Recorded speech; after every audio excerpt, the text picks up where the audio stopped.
നിങ്ങളുടെ favourite shows ഇനി ഒരിക്കലും മിസ്സാവില്ല. ഇപ്പോൾ C5 കാണും നിങ്ങളുടെ ഫേവറേറ്റ് ഷോസ് തികച്ചും സൗജന്യമായി. ഭഗവാനെ, എന്റെ കുഞ്ഞുങ്ങളെ കാത്തോളണേ.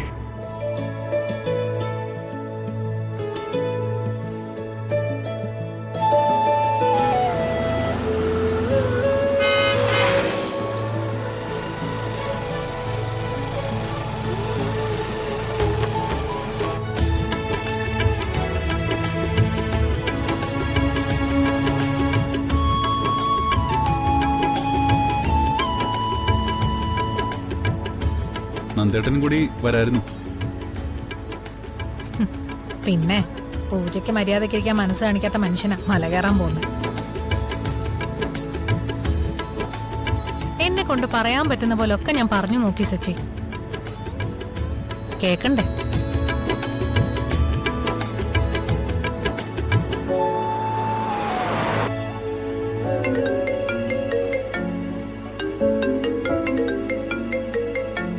നന്ദേട്ടനാണല്ലോ.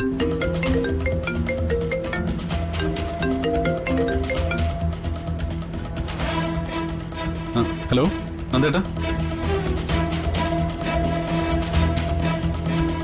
ഞങ്ങളിപ്പോ ഏട്ടന്റെ കാര്യം പറഞ്ഞേ ഉള്ളൂ.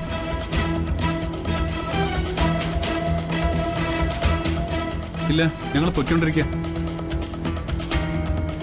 ആ ശരി, ഞങ്ങൾ അവിടെ എത്തിയിട്ട് വിളിക്കാം. താങ്ക്സ് ഏട്ടാ. ആ, ഞാൻ അവന്തികടത്തേക്ക് കൊടുക്കാം. Hello hello, കട്ടായല്ലോ.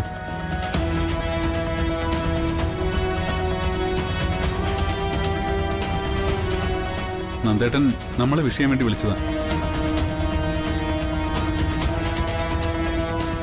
ഏട്ടത്തിയുടെ കൊടുക്കാന്ന് പറഞ്ഞപ്പോഴേക്കും ഫോൺ കട്ട് ചെയ്തു. സ്വന്തം ഭാര്യയുടെ കൂടെ ഒരു പൂജയ്ക്ക് വരാനോ എന്നെ ഒന്ന് വിഷ് ചെയ്യാനോ ഒക്കെ സമയമില്ല. എന്നിട്ട് നിങ്ങളെ വിളിച്ച് വിഷ് ചെയ്തിരിക്കുന്നു. അവനവൻ കൊടുക്കുന്നത് മാത്രമേ തിരിച്ചു കിട്ടൂ, അതാരായാലും.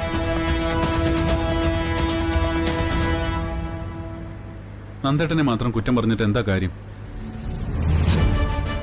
ഒരു കാര്യം ഞാൻ പറയാം, നമ്മളിപ്പോ ഒരു നല്ല കാര്യത്തിന് പോവുക. പൂജ കഴിഞ്ഞ് തിരിച്ചു വരുമ്പോ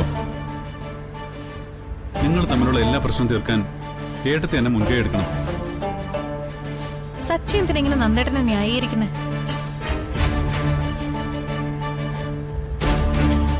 സച്ചേട്ടാ, ഇതൊന്നും സംസാരിക്കാനുള്ള സമയമല്ല ഇപ്പൊ. നമ്മളൊരു നല്ല കാര്യത്തിനല്ലേ പോകുന്നത്. നെഗറ്റീവായിട്ടുള്ള ഒരു സംസാരവും വേണ്ട.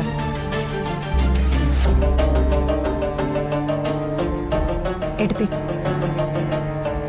ഇനി നന്ദേട്ടൻ വരാത്തതിന്റെ പേരിൽ ഒരു പ്രശ്നം ഉണ്ടാക്കല്ലേ പ്ലീസ്.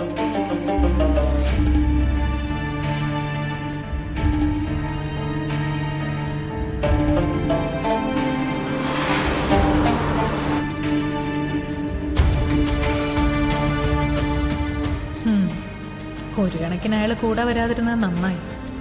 വന്നിരുന്നെങ്കിൽ ഞാൻ വിചാരിച്ചൊന്നും നടക്കില്ല. എളുപ്പത്തിൽ മലയും കയറി അനുഗ്രഹം വാങ്ങിക്കാന്ന് വിചാരിച്ച് രണ്ടുപേരും കൂടി കാത്തിരിക്കുക. പക്ഷെ അതൊന്നും നടക്കാൻ പോകുന്നില്ലെന്ന് ഇവർക്ക് രണ്ടിനും അറിയില്ലല്ലോ. ഡൗൺലോഡ് ചെയ്യൂ C5 ആപ്പ്. കാണൂ എല്ലാ എപ്പിസോഡുകളും സൗജന്യമായി.